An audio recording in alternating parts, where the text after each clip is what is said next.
ఈరోజు మనం స్వచ్ఛమైన కిచడీ ఎట్లా చేసుకోవాలో నేర్చుకుందాము. శ్రీ శ్రీ రాధా మదన్ మోహన్ की जय, श्री श्री गौर निताय की जय, नरसिम्हदेव भगवान की जय, गौर निताय, श्री श्री पंचतत्व की जय, काणिपाकम विनायकुడి की जय, శ్రీల ప్రభుపాద్ की जय. ముందుగా స్టవ్ మీద నీట్గా క్లీన్గా ఉన్న కుక్కర్ను పెట్టి దాంట్లో స్వచ్ఛమైన ఆవు నూనెను వేయవలసి ఉంటుంది. స్వచ్ఛమైన ఆవు నూనె వల్ల మీ కిచడీ యొక్క టేస్ట్ చాలా అద్భుతంగా వస్తుంది. ఈ మాత్రం సరిపోతుందా? ఇంకా కొద్దిగా వేద్దాం.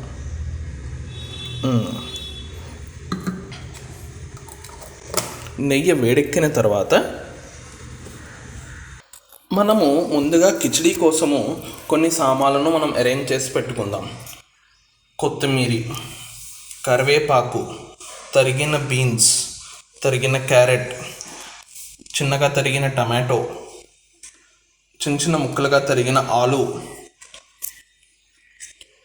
హింగ్, పసుపు, పెసరపప్పు, బియ్యము. పెసరపప్పు బియ్యము 1:1 రేషియోలో తీసుకోవచ్చు. పోపుకు కావాల్సిన సామాన్లు, చింతపండు రసము. ఇప్పుడు నెయ్యి వేడెక్కిన తర్వాత ఫస్ట్ పోపులో వేయవలసిన సామాన్లను మనం వేద్దాం.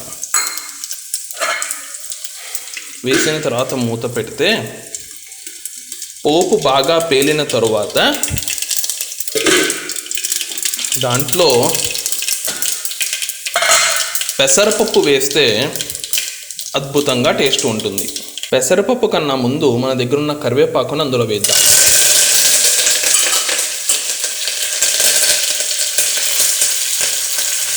కరివేపాకు తర్వాత మన దగ్గరున్న పెసరపప్పును అందులో వేసి పెసరపప్పుని నెయ్యిలో వేయడానికి గల కారణం ఏమి అంటే పెసరపప్పు కాసేపు నేతిలో వేగితే దాని నుంచి వచ్చే సువాసన చాలా అద్భుతంగా ఉంటుంది. దాన్నే నార్త్లో వాళ్ళు డాల్ ఫ్రై అని పిలుస్తూ ఉంటారు. సో మనం కూడా కాసేపు పెసరపప్పుని వేయించుకోగలిగితే దాంట్లో వచ్చే సువాసన అద్భుతంగా ఉంటుంది.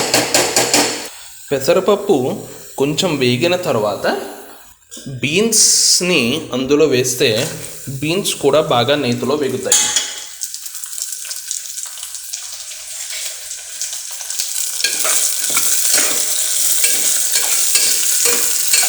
బీన్స్ కొద్దిగా వేగిన తర్వాత అందులో క్యారెట్ ముక్కలు వేద్దాం.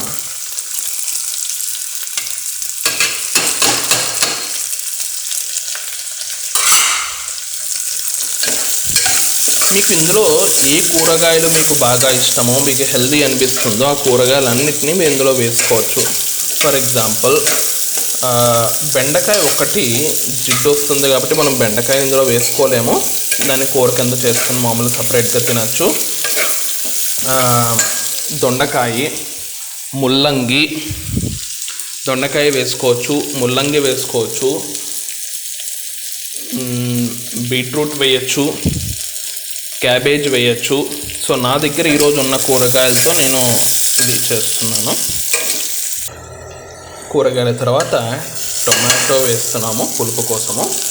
టొమాటో ఎక్కువ తినడం అనేది మంచిది కాదు. సో కొద్దిగా టేస్ట్ కోసం అనేది వేసుకుని చివరిలో కొద్దిగా చింతపండు మంచిది కాదు.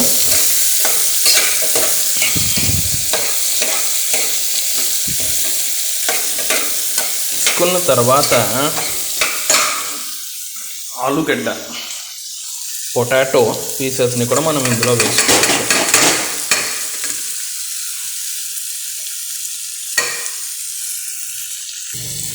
తరువాత కూరగాయలకు తగినంత పసుపు చాలా మంచిది. ఎక్కువ మోతాదులో కాకుండా మనకి కలర్ కోసము, అట్లాగే ఆ పసుపు నుంచి వచ్చే సువాసన కోసము. పసుపు ఈజ్ అన్ యాంటీబయాటిక్. సో దాన్ని మనం ఇందులో వేసుకోవచ్చు.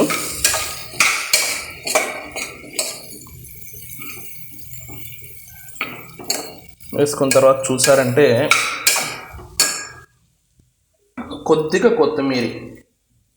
కొద్దిగా కొత్తిమీర మనం వేసుకుంటే ఉడకక ముందు ఈ కూరగాయలన్నీ మనం ఇప్పుడు కుక్కర్ పెట్టి ఉడికిస్తాం కదా, ఉడకక ముందు ఆ సువాసన కొత్తిమీర యొక్క ఫ్రాగ్రెన్స్ అన్ని కూరగాయలకి పడుతుంది. నెక్స్ట్ కొద్దిగా చింతపండు రసము, ఆ పులుపు అన్ని కూరగాయలకి పట్టాలి అంటే కొద్దిగా ఉడకక ముందు ఆ చింతపండు రసం మనం వేసుకోగలిగితే అనేది కూరగాయలకు అంటుకుంటుంది. ఇప్పుడు కూరగాయలు మునిగేనంత నీళ్లు, అక్కడ వేడి నీళ్ళు ఉంటే వేడి నీళ్ళు పోసుకోండి, లేదంటే చన్నీళ్ళు. కూరగాయలన్నీ ఆ నీళ్ళు లోపల ఉండేటట్టుగా నీళ్లు పోసుకోండి.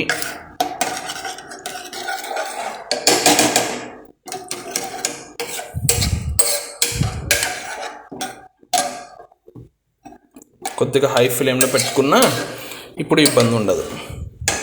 కూరగాయలకి ఆ నెయ్యి వాసన పడుతుంది.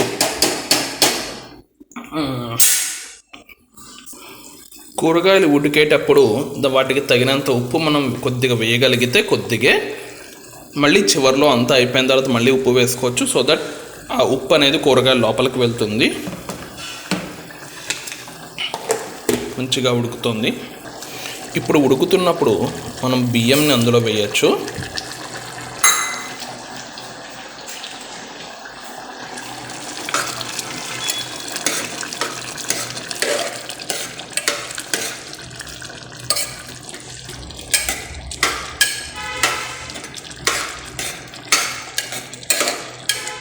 కానీ కిచిడి నెయ్యితో చేసినప్పుడు ఎంత టేస్ట్గా ఉంటుంది అంటే రోజంతా కిచిడి తినాలనిపిస్తుంది.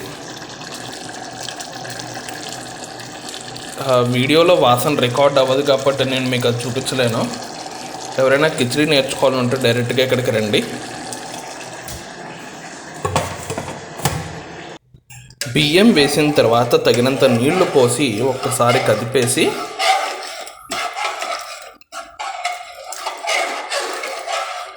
మూత పెట్టేస్తే సరిపోతుంది. మూత పెట్టేసి ఒక 15 నిమిషాలు 20 నిమిషాలు పోనీ అరగంట, ఎక్కువ కోతలు వచ్చినా ప్రాబ్లం ఉండదు. మనకి మెత్తగా అవుతుంది, త్వరగా అరిగిపోతుంది. ఇది చాలా హెల్దీ, ఎందుకంటే ఇందులో బోల్డన్ని కూరగాయలు ఉంటాయి, పప్పు ఉంటుంది, బియ్యం ఉంటుంది, కార్బోహైడ్రేట్స్, న్యూట్రియంట్స్, ప్రోటీన్స్ అన్నీ కలిపి కిచిడిలోనే ఉంటాయి. దీంతోపాటు మనం అప్పడాలు వేయించుకోవచ్చు, కావాలంటే ఆవకాయ నంచుకోవచ్చు. కిచిడిని రోజు పొద్దున్నే బ్రేక్ఫాస్ట్ కింద పిల్లలకు పెట్టినా చాలా హెల్దీగా ఉంటుంది.